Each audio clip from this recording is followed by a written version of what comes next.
దేవాలయ రహస్యాల్లో దేవాలయ రహస్యాలు 4వ భాగం చెప్పుకుంటున్నాం మనం. దేహో దేవాలయ ప్రోక్త జీవో దేవ సనాతన త్యజేత్ అజ్ఞాన నిర్మాల్యం సోహం భావేన పూజయేత్. అసలు ముందు కట్టిన గుడి ఇదే. అంటే ఈ దేహమే అసలు ముందు కట్టిన గుడి. ఆయన కట్టిన ఈ గుడిని చూచి మానవులు గుడులను నిర్మాణం చేశారు. రోజుకి 21,600 సార్లుగా శ్రాంతి విశ్రాంతి అనేది లేకుండగా నిరంతరము సంచరించే ఆ శ్వాస యొక్క సంచార భాగమే నువ్వు భగవంతుని దగ్గరికి వెళ్ళాలి అంటే గాలి గోపురం. ఈ గాలి గోపురం ద్వారానే వెళ్ళాల్సి ఉంటుంది. గుర్తుపెట్టుకోండి, ఇంకో మార్గం లేదు లేదు లేదు. ముక్కులోన గాలి ముక్తికి త్రోవర. హకార శివరూపాయ సకార శక్తిరుచ్యతే అని ఉంది వేదములో. లోనికి పోయేటువంటి శ్వాస హకారము, బయటికి వచ్చేటువంటి శ్వాస సకారము. బయటకు వచ్చావా సకారము, ప్రకృతిలో మునిగిపోతావు. లోపలికి వెళ్ళావా హకారము శివరూపాయ. లోనికి వెళ్ళే శ్వాసని హకారము అన్నారు, అది పరమాత్మ. బయటకు వచ్చే శ్వాసని సకారము అన్నారు, అది ప్రకృతి. కాబట్టి మనం బయటికి పోతూ ఉన్నామా లోపలికి పోతూ ఉన్నామా అంటే త్రిగుణాత్మకమై 25 తత్వాలతో కూడి ఉన్నటువంటి ఏ సకారమైతే ఉన్నదో మనం ఆ సకారములోకి పోతున్నామే కానీ ఈ సకారమునకు 25 తత్వములకు అధిష్టానముగా ఉన్నటువంటి హకారాత్మకమై ఉన్నటువంటి దేవదేవుని వైపుకు మనం పోవడం లేదు. అలాంటి సకారము యొక్క సంబంధము లేకుండా ఎవరైతే గాలి గోపురం ద్వారా శ్వాసను ఆశ్రయిస్తారో అదే ధ్యానము. శ్వాసను సాకార బ్రహ్మము అన్నారు వేదములో.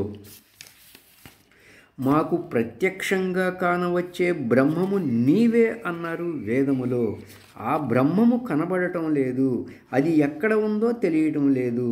దాన్ని అంటుకునేమో నీవున్నావు. నిన్ను పట్టుకుంటే దాన్ని చేరుకుంటాం. నేరుగా వెళ్ళే అవకాశాలు మాకు లేవు అని మహాత్ములు కొనియాడారు. నమస్తే వాయో త్వమేవ ప్రత్యక్షం బ్రహ్మాసి అని.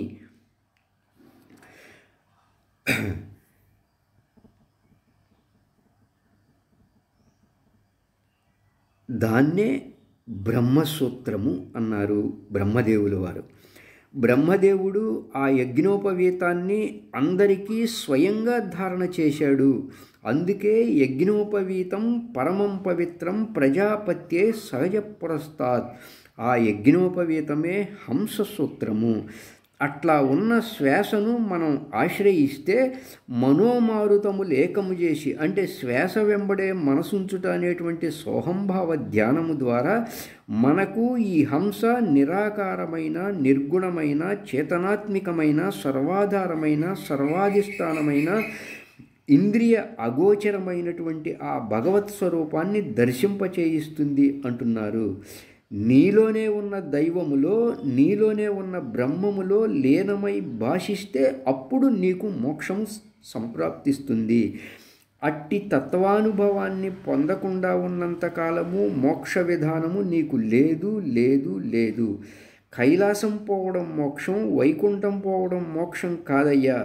నీ స్వరూపములో నువ్వు లీనమవటం మోక్షము. అట్టి మోక్ష మార్గానికి మార్గదర్శకంగా ఉంది గాలి గోపురం అనబడు శ్వాస. శ్వాస మీద మనసును ఉంచటమే ధ్యానము. చూచినట్లయితే చాలామంది గాలి గోపురం వద్దే ఉన్న విధానము. మరి హంసతో మన మనసుని పెట్టినప్పుడు అక్కడ మనం ఎంతసేపు ఉండగలుగుతున్నాము అనేది ప్రతి ఒక్కరము గమనించుకోవాల్సి ఉంటుంది మిత్రులారా. ధ్యానం అనే విధానములో అన్నీ చక్కగానే సిద్ధం చేసుకుంటూ ఉంటాం. ధ్యానంలోకి కూర్చోగానే నానా రకాలైనటువంటివన్నీ లాక్కుపోతాయి. మనల్ని లోపలికి పోనీయవు. గుళ్ళోకి పోతున్నావా పో చూస్తాం అని అన్న విధానం దగ్గరే ఉన్నాము. ఇది గమనించండి. అవునా కాదా అనే వాస్తవాన్ని గమనించుదాం. ప్రతి ఒక్కరము ఆ గాలిగోపురం దగ్గరే పడిగాపులు పడుతూ ఉన్నాం. ఎందుకని అంతకు మించి లోపలికి పోలేకపోతున్నాము అంటే అనేక జన్మలుగా చేరి ఉన్నటువంటి సంస్కారములు మనసులో ప్రవేశించి ఉన్నాయి. అవి అనేక ఆలోచనల రూపకంగా పుంఖానుపుంఖానులుగా వచ్చి ఇబ్బంది పెట్టేవిగా ఉన్నాయి. అందుకే అర్జునుడు కూడా, హే కృష్ణ, నువ్వు ధ్యానం చెప్పావు కదా, ఆ ధ్యానములో అడుగు పెట్టగానే అంటే గాలిగోపురం అనేటువంటి శ్వాస దగ్గర వచ్చి కూర్చుంటున్నాయి అన్ని ఆలోచనలు అడిగిన మాటకి సంశయము లేదయ్యా, ఆలోచనలు వస్తాయి, ఇబ్బంది పెట్టే మాట వాస్తవమే అన్నారు.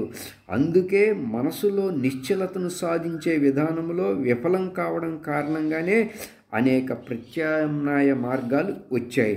కొందరు ముక్కుకొని అంటారు, కొందరు భూమధ్యం అంటారు, కొందరు రకరకాల ముద్రలు అంటారు, కొందరు బంధించటం అంటారు, కొందరు ఎదురుగా జ్యోతి బిందువును పట్టుకోమంటారు, కొందరు అగరబత్తి కొనను చూడమంటారు, కొందరు తెల్లటి గోడ మీద నల్లటి మచ్చను చూడమంటారు, అలా ధ్యానం చేయమంటారు. ఎందుకంటే మనసులో నిశ్చలతను సాధించే విధానంలో విఫలం కావడం కారణంగానే ఇలాంటి అనేక ప్రత్యామ్నాయ మార్గాలు వచ్చాయి. అసలు ధ్యాన విధానము ప్రశాంతంగా కూర్చొని 2 కన్నులు మూసి ఆ మనసుని శ్వాసతో అనుసంధానం చేసే విధానము. ఇది ధ్యాన విధానము. ఏ శ్రమ లేని నిరపాయక విధానము. ఆడే శ్వాసను కేవలం మనసుతో గమనిస్తూ ఉండే విధానమే ధ్యానము. ఆ సౌలభ్యత లభించగలిగితే వారికి వేరొక మార్గమే అవసరం లేదు. మన మనసు కనుక శ్వాసతో లగ్నమై నిశ్చల భావనగా అంతర్ముఖమై పయనించేటువంటి విధానము కలిగిందా అంటే వారు పుణ్యాత్ములు, ధన్యాత్ములు, వారి దేహమే దేవాలయం. కనుక ఆ మార్గములో ప్రవేశించటానికి రమణ భగవాన్ల వారు తిరువణ్ణామలై గుహను ఎంపిక చేసుకొని నిశ్చల భావనగా రెండవ ఆలోచన లేకుండా మనసును ఆ యొక్క తత్వములో లీనమయ్యే విధానములో ధ్యానములో ఉండి సాధించారు. అట్లాగే లక్ష్మణార్యుల వారు ఎనిమల అనే ప్రదేశంలో 3 సంవత్సరాలు మౌనవ్రతాన్ని పెట్టుకుని కేవలం శ్వాసగమనంలో ఉండి వారు భావాన్ని పొందారు. ఈ విధంగా చూస్తే దీనికోసంగా వారు కాలాన్ని వెచ్చించుకున్నారు. స్వరాజ్య సైనికులారా గుర్తించండి. అయితే మార్గము దొరికింది, మనము దానికి తగిన విధముగా సమయం ఇవ్వటం లేదు. మనము ఆ లక్ష్య మార్గాన్ని జీవితంలో సీరియస్గా తీసుకోవడం లేదు. అయితే మార్గం దొరికింది, అయితే పూర్ణముగా దాని యందు ఒక అంకిత భావంగా ధ్యానాన్ని తీసుకునే విధానముగా మనం జీవితంలో చేయగలిగితే చిక్కిన మార్గానికి మనం సంతోషంగా పయనించే అవకాశం ఏర్పడుతుంది. కానీ దాని పట్ల మనకు పూర్ణమైన అంకిత భావం రాని విధానమే ఉంది. జనన మరణ రూప 25 తత్వాలతో కూడిన కర్మఫలము అనేటువంటి సంసారాన్ని విడిచి నా జీవత్వమును నశింపజేసుకొనుట అనే స్వచ్ఛంద మరణాన్ని పొంది బ్రహ్మానుభవాన్ని పొందటం కోసమే నా జీవితం అంకితం చేస్తాను అనే ఒక అంకిత భావం అవసరం ఉంది. ఇక్కడ నిత్య జీవితములో బ్రహ్మానుసంధానము, నిత్య జీవితములో హంసానుసంధానము, నిత్య జీవితములో మంత్రానుసంధానము, నిత్య జీవితములో ఆలోచనానుసంధానము. మనం ఏ కోణములో ఉన్నామో ఆలోచించండి. మనసు చేసే పనేంటి? ఎక్కడెక్కడివో తవ్వకాలు తవ్వుతూ ఉంటుంది. గతాన్ని త్రవ్వటం, లోపల పోసే సమాచారం అంతా అదే, లోపల నుంచి ఉబికే సమాచారము అదే. ప్రయత్నపూర్వకంగా మనం జీవితంలో చేస్తున్నది ఇది. అంటే ఎక్కడెక్కడివో పట్టుకొచ్చి లోపల పోసాక మనసు ఊరికే ఉంటుందా? మహాత్ములు చెప్పిన అంశం గ్రహించి నిత్య జీవితంలో ధ్యానానుష్ఠానం పట్టగలిగావా? మిక్కిలి అదృష్టవంతుడివి. అందుకే తస్మాత్ సర్వేషు కాలేషు యోగయుక్తో భవార్జున అన్నారు. మనసుకి మనం అవకాశం ఇచ్చామా? అదేం చేస్తుంది? అది నానా రకాలుగా ఎక్కడెక్కడివో ఉన్నటువంటివన్నీ తీసుకొచ్చి మన నెత్తిన పోస్తుంది. ఎప్పుడైతే ఆ మనసు దగ్గర శ్వాసనో పరమాత్మనో కాపలాగా పెట్టామనుకోండి, నీకు ఏ ఆలోచన వచ్చే అవకాశం ఉండదు. ఏమండి గురువుగారు, ఎంతో కాలం నుంచి ధ్యానం చేస్తున్నాం, ఎక్కడ ఉందిరా గొంగళి అంటే అక్కడే ఉన్నది. అందరం ఎక్కడున్నాము అంటే గాలి గోపురం దగ్గరే ఉన్నాము, లోనికి పోయింది లేదు లేదు లేదు. లోనికి పోలేక ఇక్కడే ఎక్కటం దిగటం, ఎక్కటం దిగటం, ఎక్కటం దిగటం. కారణం ఏంటి? నిత్య జీవితంలో మనకి ధ్యానానుష్ఠానం ఉండాలి, నిత్య జీవితంలో మనకి బ్రహ్మానుసంధానం ఉండాలి. మహాత్ములందరిది కూడా నిత్య జీవితంలో బ్రహ్మానుసంధము. ప్రతిరోజు 1 గంట ధ్యానం చేస్తాం, 2 గంటలు ధ్యానం చేస్తాం, ఆ గంట వరకు ప్రశాంతిని పొందుతాం, ఆ గంట తర్వాత మామూలే. కానీ ప్రతి క్షణము నిత్య ధ్యాన స్థితిలో ఉండాలి. మనకు ఉన్న విధానం ఏంటి? నిత్య జీవితంలో బ్రహ్మానుసంధానం అందామా, అది బ్రహ్మవేత్తలు. నిత్య జీవితంలో హంసానుసంధానం అన్నామా, వీళ్ళు యోగులు. నిత్య జీవితంలో మంత్రానుసంధానం అందామా, వీళ్ళు భక్తులు. నిత్య జీవితంలో ఆలోచనాసంధానం అందామా, వీళ్ళు భోగులు. ఏది మన క్వాలిఫికేషన్, మన కేటగిరీ ఏది? ఎవరికి వారుగా మస్తిష్కము ద్వారా ఆలోచన చేసుకోవాల్సి ఉంటుంది మిత్రులారా. మనం నిత్య జీవితంలో బ్రహ్మానుసంధానంలో ఉన్నామా, మనం నిత్య జీవితంలో హంసానుసంధానంలో ఉన్నామా, మనం నిత్య జీవితంలో మంత్రానుసంధానంలో ఉన్నామా, మనం నిత్య జీవితంలో ఆలోచనానుసంధానంలో ఉన్నామా అనే విషయంలో మనకి అవగాహన వచ్చినట్లయితే మన సాధనా ప్రయత్నం ఆ పూట నుండి అవుతుంది. మనకు మనకుగా ఒక అవగాహన రాకపోతే మనం జాగ్రత్త పడే అవకాశం ఉండదు. అవగాహన ఉన్నప్పుడే నువ్వు గాలిగోపురం లోపలికి వెళతావు, ధ్వజస్తంభము దాటుతావు, నందీశ్వరికి నమస్కారం చేసుకుంటావు, గర్భగుడిలో ఉన్న స్వామిని దర్శించుకుంటావు, ఆ స్వామిలో చివరికి కలిసిపోతావు.